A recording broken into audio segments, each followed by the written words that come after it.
My vás tady všechny zdravíme s Ráďou. Ahoj. Jak jistě víte, chystali jsme nějaké novinky u nás. Společně vlastně s Radkem jsme byli ve Švédsku. Tam jsme si to užili, ne? Přesně tak, jednoznačně. Člověk vypadne z toho každodenního stresu a je jenom v přírodě, zachytá si.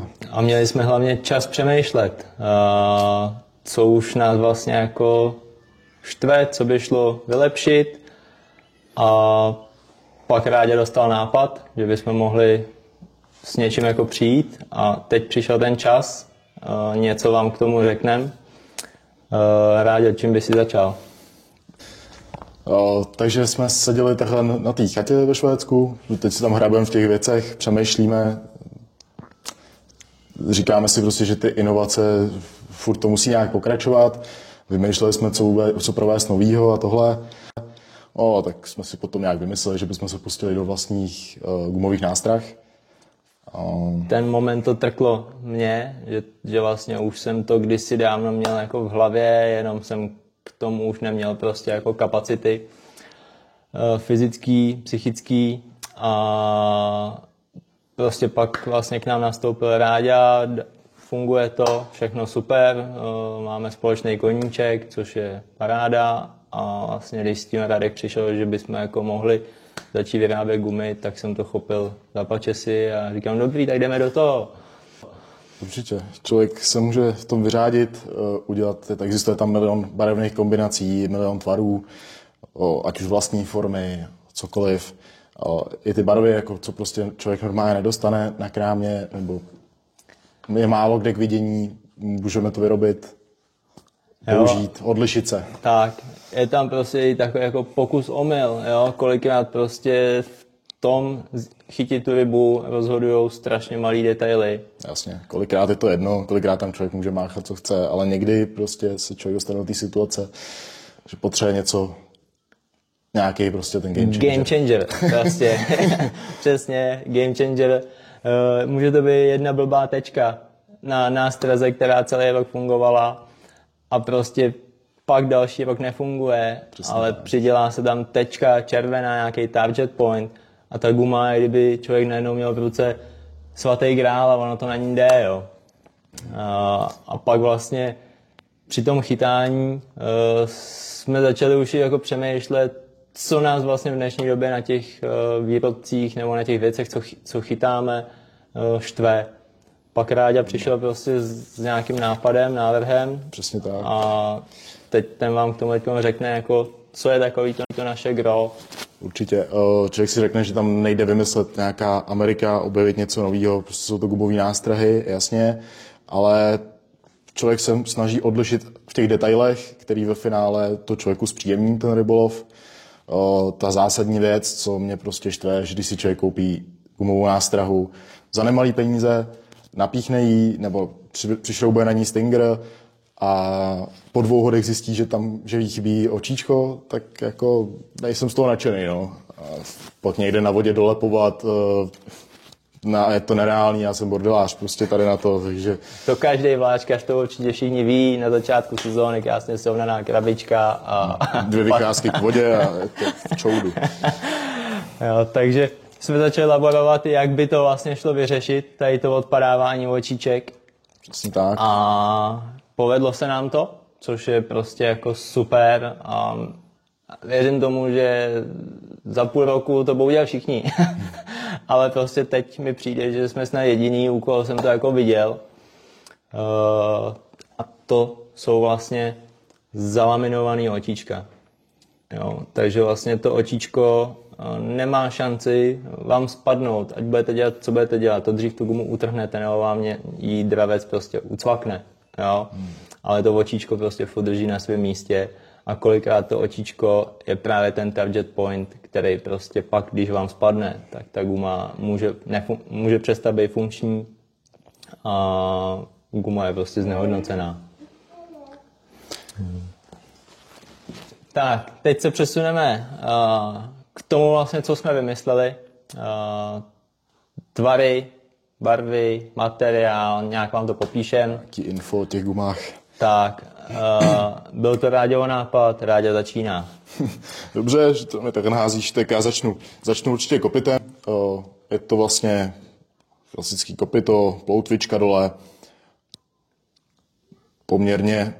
poměrně velký pádlo vzadu, takže to bude mít dost širokou a výraznou akci.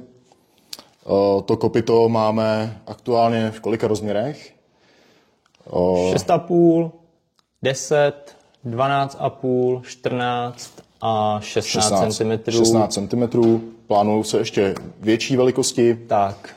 Zatím jsme začali tady s tím, co je aktuálně asi nejchytanější, jak to vidíme na prodejnách. Takže to jsou velikosti u kopyt.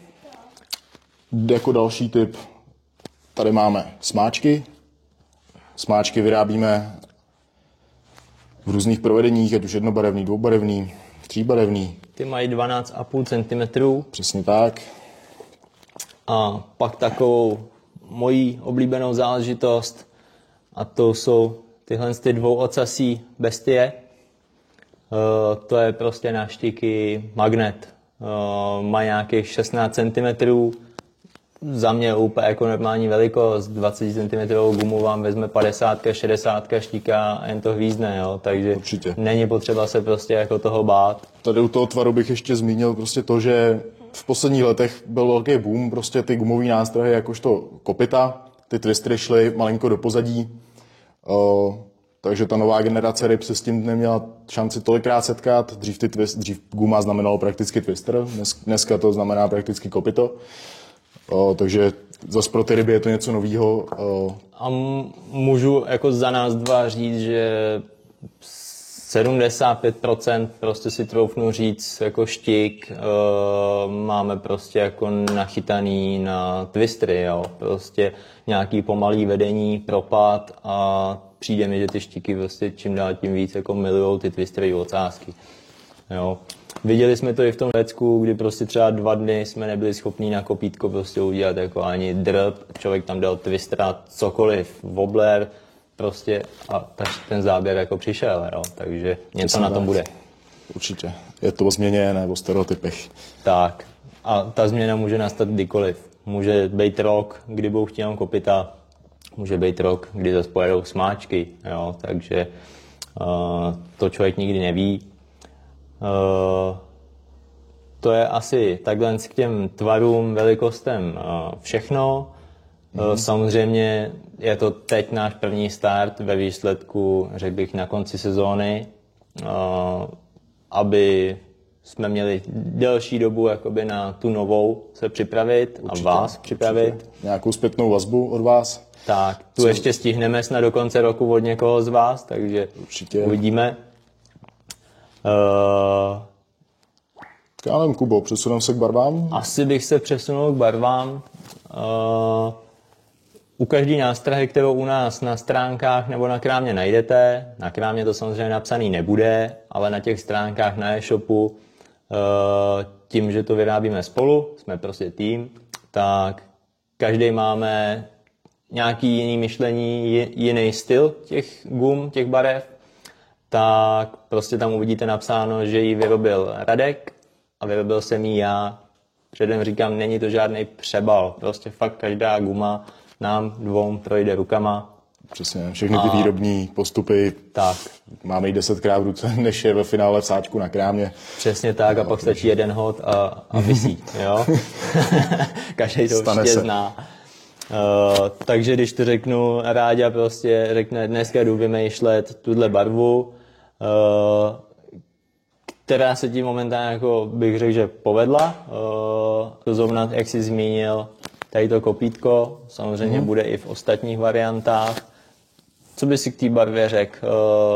Jak jsi k ní přišel? Ale za mě inspiroval jsem se hlavně v zámoří. Tam tahle barva frčí pod názvem Sexy Shad. Za mě je fakt super barva, je tady málo viditelná, není tak populární, profláklá. Já si myslím, že to je určitě dobrý game changer, dobrá změna.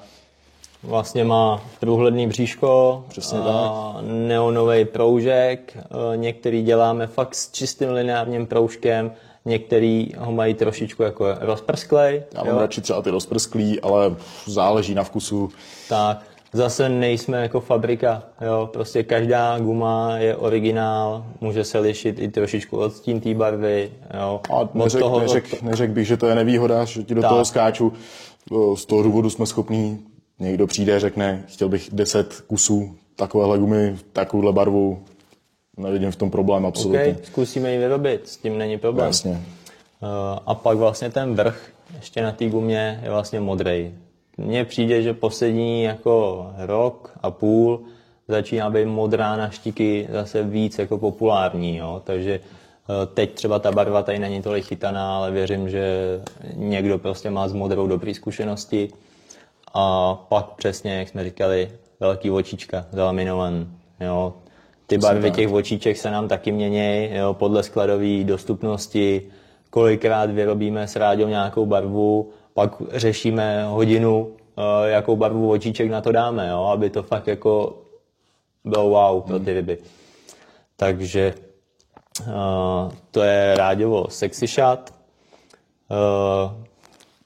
Potom, když to řeknu, některé ty barvy máme fakt jen omezený počet, třeba je ani už vyrábět nebudem, jo? Můžou to být zbytky z nějakých pokusů, ale nejsou to zbytky, jako že by byly znehodnocený, ale prostě ta barva už je jako... to třeba barva, kterou chceme vyzkoušet my, tak si vyrobím 10 kusů, vyzkouším. Ale 5 jich pošleme prostě mezi vás, jo. Přesně. A když nám sedne, budeme jí chytat, bude fungovat, tak nemáme problém s tím jí zařadit na stálo. Zase děláme to trošku i pro sebe, nebo hlavně pro sebe.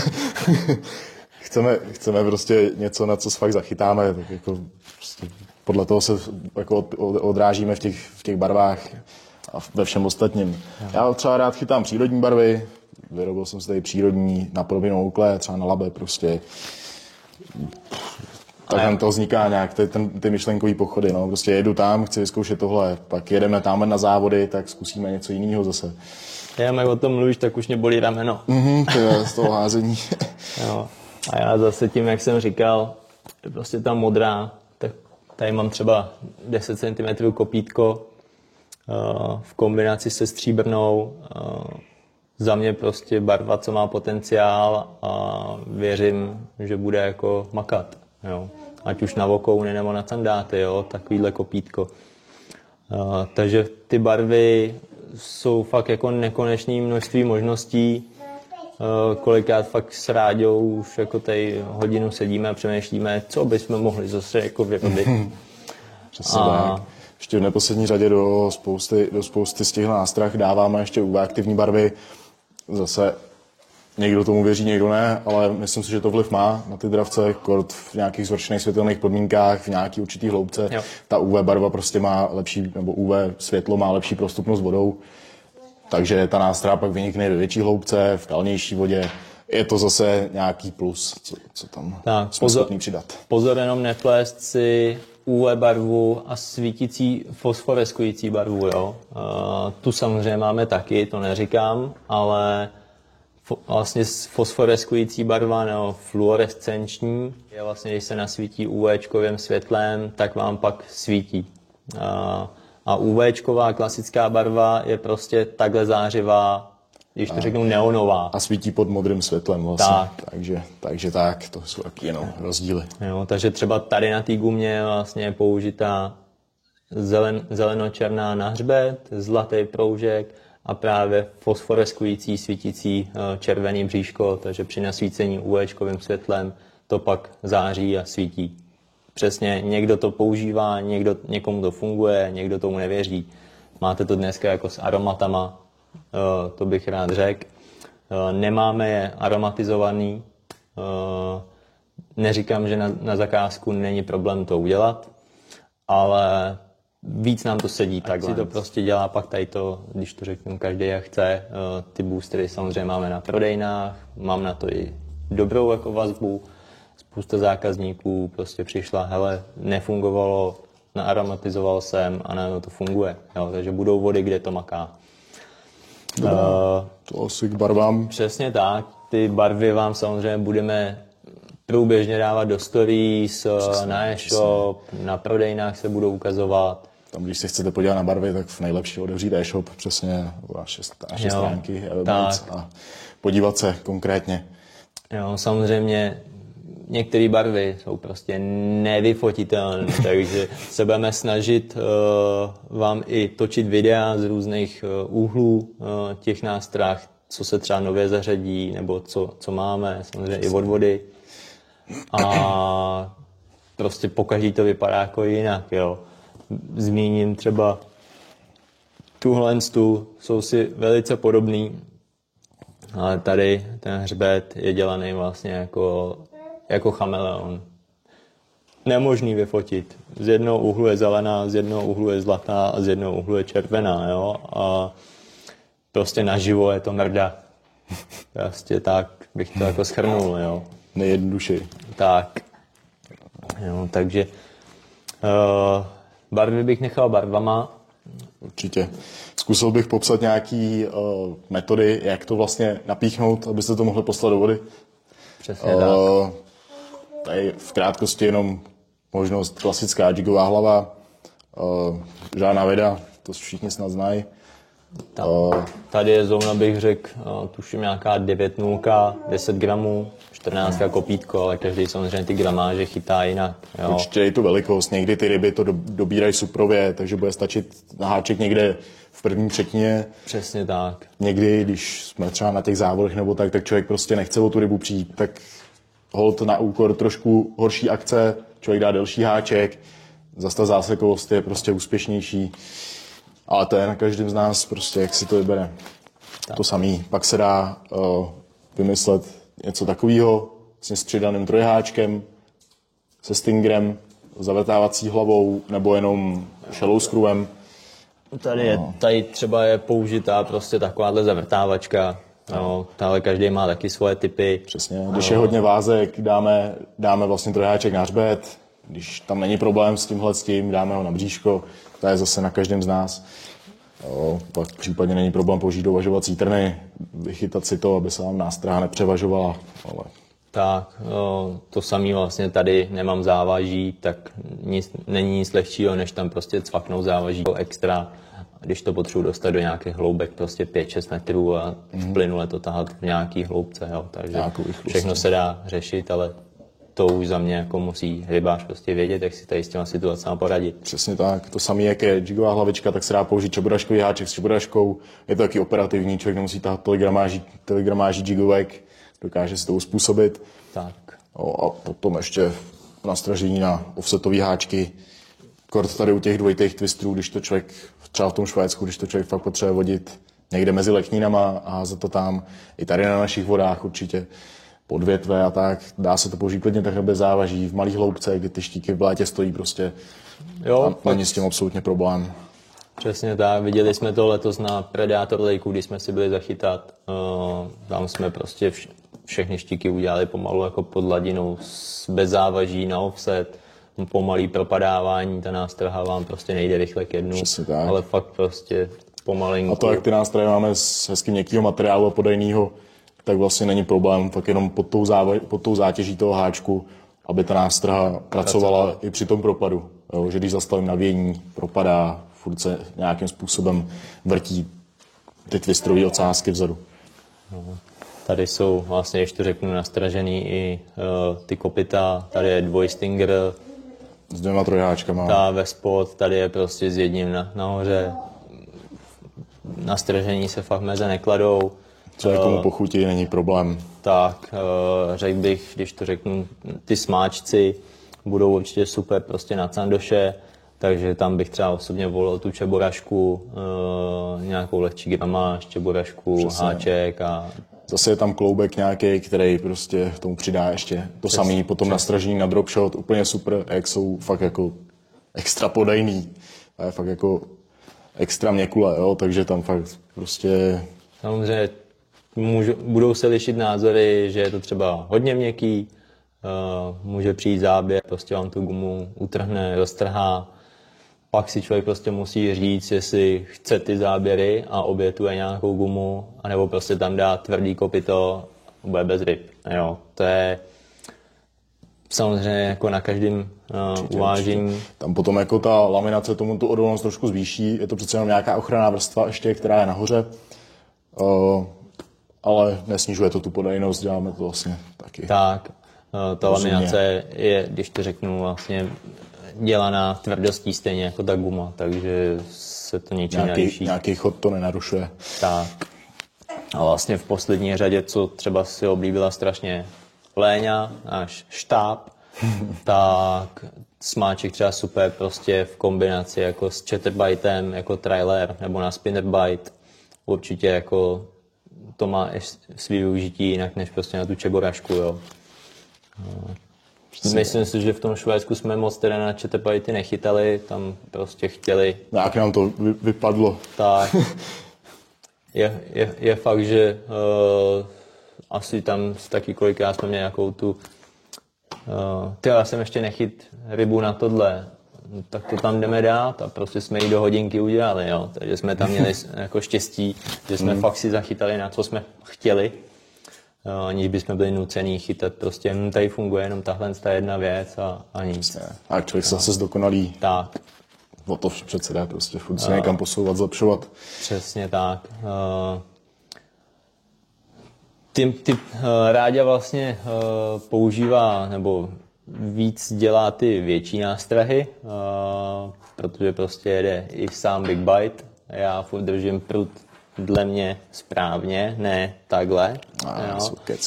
Ale třeba k tomu taky dospěju s Bitem. Takže Ráďa víceméně jede ty větší nástrahy. A co ty tam vlastně používáš za ty materiály? Určitě u těch větších nástrah, kde ta guma není nejlevnější, člověk ji chce mít nějakým způsobem odolnou a i vzhledem k té váze toho materiálu, to už musí mít nějakou tvrdost. Takže momentálně u těch, co tady mám, ty ve velikosti třeba 16-14 cm, tak tam používám materiál soft medium, aby ta nástraha byla nějakým způsobem odolnější než třeba z toho softu a zároveň na tu akci má takový potom silnější, jak bych to řekl, silnější kopé, nebo jako nějaký valivější. Pomalejší frekvenci toho ocásku, ale jakoby silnější vibrace za mě, jakože.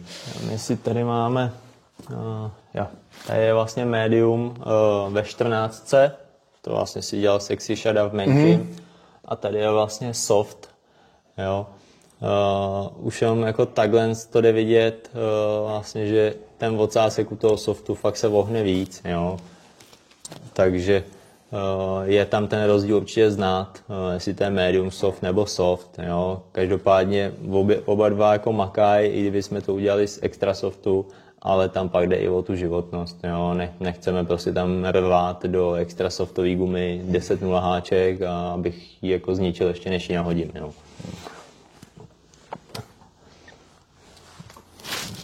Tak. Což vlastně děláme z toho soft medium i tady ty štikovky, ty pike slappery. Děláme i ze softu, jo, aby si lidi mohli vybrat, protože někdo má radši prostě ty měkčí, někdo má radši, aby ty ocásky víc klepaly, někdo zase, aby jeli pomalejš. Aby drželi ten tvar trošku od sebe, někdo zase chce, aby ta nástraha měla užší profil ze spoda. Vždycky to uvádíme u té nástrahy. Je to nejjednodušší, prostě vezmu jeden kus, vyzkouším, uvidím, co mi sedí a pak už se toho držím. Každopádně se jako nebojte i na krámech nás prostě jako zeptat, jo, co byste třeba i jak nastražit, kterou tu nástrahu, na co. Máme to sice na těch stránkách uvedený, ale přece jenom na té prodejně vám dokážeme poradit jako live, je to daleko lepší. Přesně, někdy sice vypadám, jako, že se tam sedím na strany a to, ale já se takhle tvářím úplně normálně, jako já se normálně směju, já vás nepokoušu. Tak. Vlastně pak u těch menších nástrah, ať už to byl ten smáček, nebo vlastně 10, kopítko, nebo vlastně tady 6,5, tu jsme tady moc jako neukázali, vokounovka jak víno. Já si myslím, že i na pstruhy třeba na ohři Určitě. vůbec nebude problém. Ale i na Trout bych si jako... No, není to úplně jaká ta mikromrtka, ale... Jo, ale to abych jenom tak jako uvedl, prostě... 6,5 cm, no, prostě tak, pro nás malá nástraha prostě, no. Pro nás je to mikromrtkaření, jo. My prostě jsme na štiky, okouny, candáty. Takže to neberte jako zlé, my si z toho děláme srandu. Jo, někdo tu možnost nemá chytat na těch vodách, kde prostě jsou takhle třeba, že může jít nahoře na potočáky. Jsou prostě někde revíry, kde lidi prostě nemají šanci rozumně daleko si zajet na ryby a zachytat tam nové přírodní ryby na nějaký normální nástrahy. Tak, takže bych jako i věřil tady tomu, fakt jako na trout areu, jo, dát na to nějaký tungsten, nějakou malou jigovku. Jo, půl gram hlavičku a na to pomalý tažení, to je taky super. Jo. Tady bych třeba jenom řekl, že vlastně tady tam 6,5 kazovna je dělaná ze softu, jo, a sami vidíte, jak je ten ocásek fakt jako měkoučkej, takže...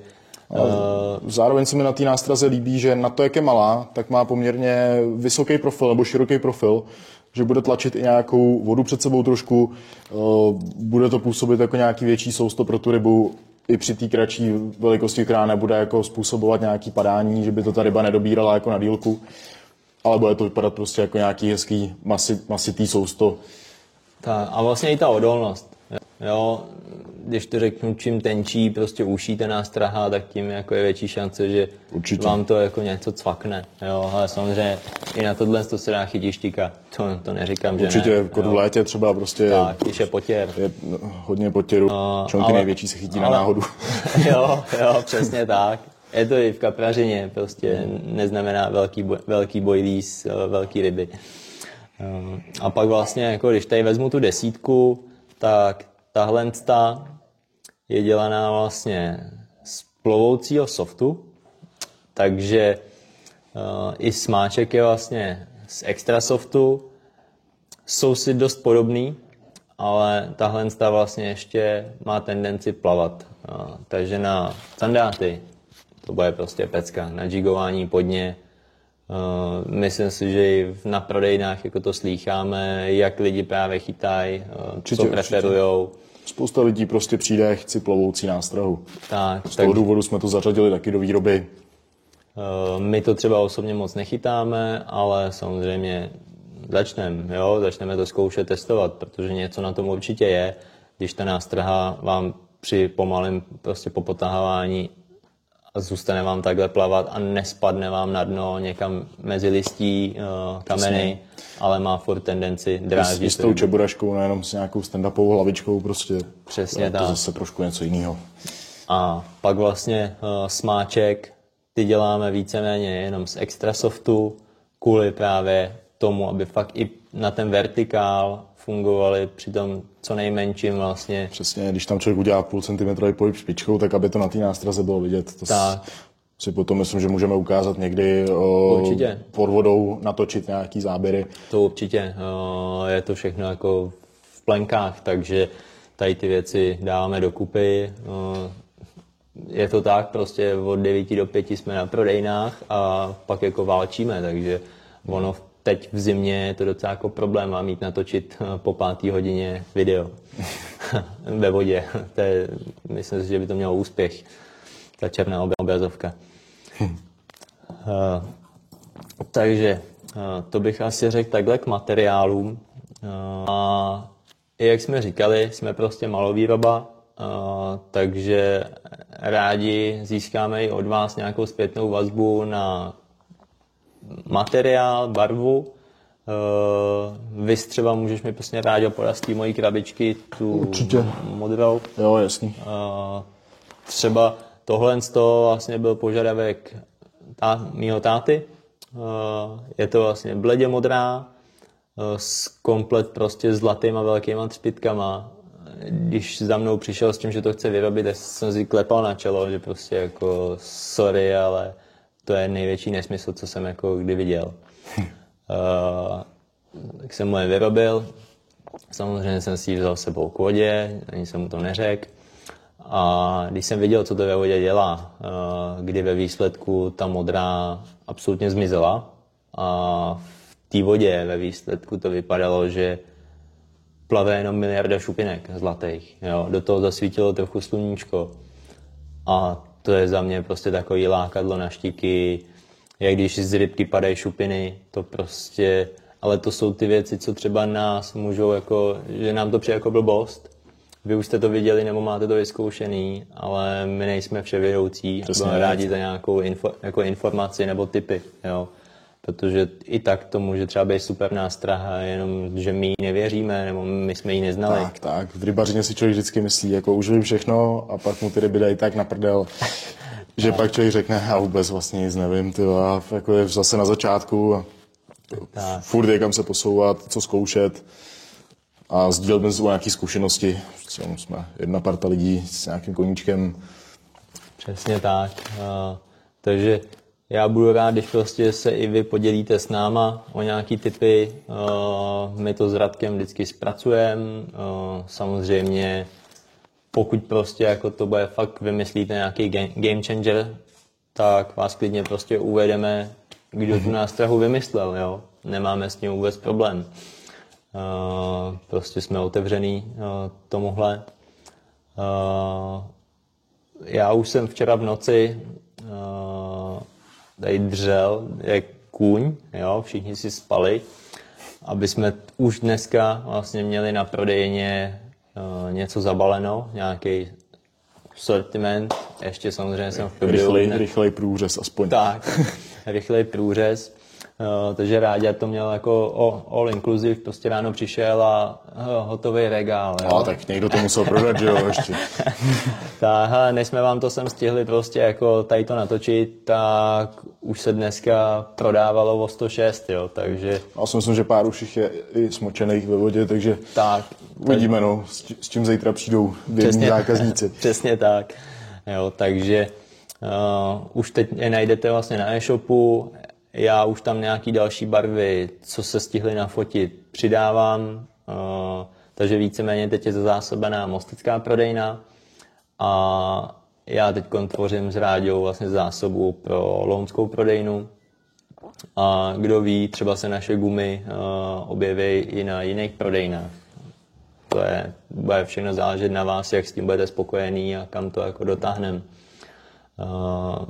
Myslím si, že když ještě zabrouzdám do cen, u nějakých z těch special barev, u té 16 kopita jsme tuším nějakých 79 korun, což je prostě za mě jako dneska standard. Tady jaká ta přidaná hodnota, prostě, že je to malovýroba, zalaminovaný oči, nemá to každej. Tady jsme na nějakých 89 korunách u těch Pike Slapperů. Samozřejmě liší se to koruna dolů, koruna nahoru, podle prostě barvy, typu té nástrahy. Materiál, oči, tam prostě... Přesně tak. Vlastně ty nejlevnější jsou ty 6,5 kopítka. Tam jsme na nějakých 18-19 korunách. Myslím, že tak nějak tam to začíná, no. Takže za mě jako člověk nepotřebuje být milionář na to, aby prostě vyzkoušel něco nového a třeba vás to chytne a přidáte se prostě k nám, k bláznům. Jo. Takže my bychom vám s Ráďou chtěli poděkovat, že jste to dokoukali až do konce. Určitě, se si plácáme játra, to je... Tak, Ráďa prostě není zvyklý takhle moc mluvit, jedeme z patra, takže... Žádný scénář Kuba nepřipravil. Tak, na to není čas, musíme vyrábět gumy. Tak snad se na to dalo nějak koukat aspoň, sdělili jsme, doufám, snad všechno důležitý. A hlavně, jestli vás tady to bude bavit, tak se určitě můžeme takhle zase sejít. Kousnu to jednou ještě. Tak, a něco vám zase takhle ukážeme novýho. A já doufám, že brzo přidáme nějaký video od vody a začneme vám ukazovat, jak maká, jak chodí. A chytilo? co se chytilo, takže říkám, do konce roku ještě nějaký čas je. Já po novém roce určitě objedu zase ještě pár soukromých vod. Já prostě do června nevydržím, takže já bych vám chtěl poděkovat za mě, za Ráďu, za Everbites tým, že jste to dokoukali až sem a budeme se těšit do dalšího videa. Přesně tak.